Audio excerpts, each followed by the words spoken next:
Hello YouTube. In this video, I want to address some of the comments from the last video.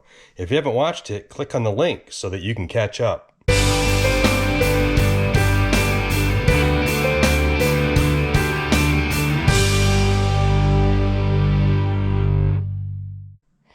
I may have come across a little harsh on the Moto Guzzi. Some may wonder why we would continue with it after the problems we've had. How did we end up with the Moto Guzzi in the first place? A little backstory. In 2007, I bought a brand new Suzuki V-Strom 650. Kathy and I started moto camping on this bike. We took many camping trips around New England and met a bunch of really great folks through the Adventure Rider forum. We have a great group of friends to this day that we met back in those days. Our V-Strom experience culminated in a trip to Newfoundland in 2014. This was a huge adventure and really solidified the adventure travel bug for us. The V-Strom was a great bike. We took it to places that bike had no business being in, and we did it 2-up. However, that trip to Newfoundland pointed out some shortcomings with the Wii. First off, we only had 2 weeks off from work and the weather was terrible. This meant that we basically just blasted across the rock on the Trans-Canada Highway. The bike was likely overloaded. It didn't have enough brakes, suspension, horsepower, and most importantly, electric output for 2-up riding in the north. During this time, we had a parallel car hobby. My family has always been into Fiats and the related unusual Italian makes, and I was no different. We had many Fiats and Fiat relations over the years, and at this time, we had a 1978 Fiat 131 sedan. In 2009, we drove it across the country from Vermont to Oregon for a Fiat camping event in Ashland, Oregon. We went through the Redwood Forest and to Crescent City, California before heading home on our 2-week time frame. After 10 years with the 131, we had done everything I ever thought we would and then some. A close friend of ours was a Guzzi man. For several years, he had been encouraging us to get a Stelvio. It seemed like a logical progression. Sell the Fiat, get a Guzzi. In 2016, I came across a 2013 Stelvio on the ADV Rider Forum for sale in Atlanta, Georgia. It was owned by a very fastidious aircraft mechanic.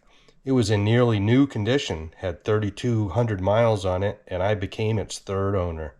I purchased a $99 one-way plane ticket and did a fly-in ride. We would then travel to Prince Edward Island and Newfoundland for the second time.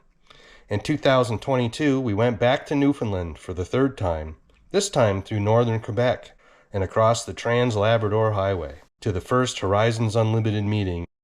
While it wasn't trouble-free, any maintenance that we had to do was easily done with basic hand tools without the need for proprietary computers and a large dealer network. The Guzzi has proved to be a great long-distance mileage eater. Plenty of power, great brakes, one of the largest fuel tanks in the segment, and a separate alternator which produces plenty of electricity for 2-up riding with heated gear. Let's talk about the maintenance that was required on our Alaska trip. In 22,000 miles, we changed the oil 4 times, 3 air filters, 2 sets of spark plugs, 2 sets of tires, a tire plug, and a headlight bulb. All pretty normal for any adventure. There were a few issues that were not expected. We had to replace the clutch, we broke the suspension, and had a no-start ECU issue, and the throttle bodies were worn and needed to be replaced after we got home. The 2013 model Stelvio was a first-year redesign model and apparently had a clutch recall under warranty. I wasn't aware of that at the time, and it is obvious that the previous owners hadn't addressed the issue.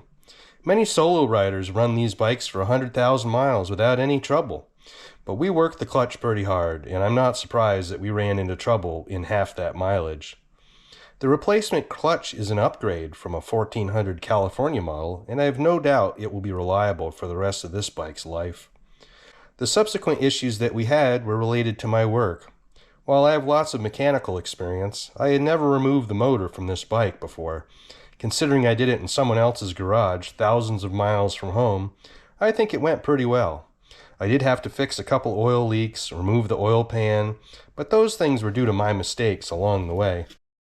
The second major issue was the repeated damage to the rear shock mounting bolt. Again, we are a bit overweight and bottomed out on some of the worst roads in North America. Hopefully the uprated spring will solve that problem. The worn throttle body shaft was unfortunate and a little disappointing, but it is not unheard of on the Stelvio. And honestly, I've heard plenty of anecdotal evidence that oil-head BMWs from this era have similar issues. Unfortunately, these parts are no longer available new from Moto Guzzi. However, with good support from Hamlin Cycles, the bike is running better than ever. The ECU disconnect issue we've had before. It always seems to be the relays. I don't know if they get cooked, overheated, or what, but they seem to need to be changed every 20,000 miles or so. Let's talk about the alternatives. We could have bought a BMW like everyone else and be married to an expensive dealer service schedule. I like the idea of a Triumph 1200 with a shaft drive. And the Super Tenere has Japanese reliability but comes with the personality of a refrigerator. I like Italian vehicles. They speak to your soul in a way other more mainstream vehicles don't. I'm very familiar with their idiosyncrasies, and mechanically I am very comfortable with this bike. It has the ability to cover over 400 kilometers on a tank of fuel and has no trouble generating enough electrical output for 2 sets of heated gear. Is a Moto Guzzi the right bike for you? Maybe not, but it's the right bike for us, and we look forward to our next adventure with it.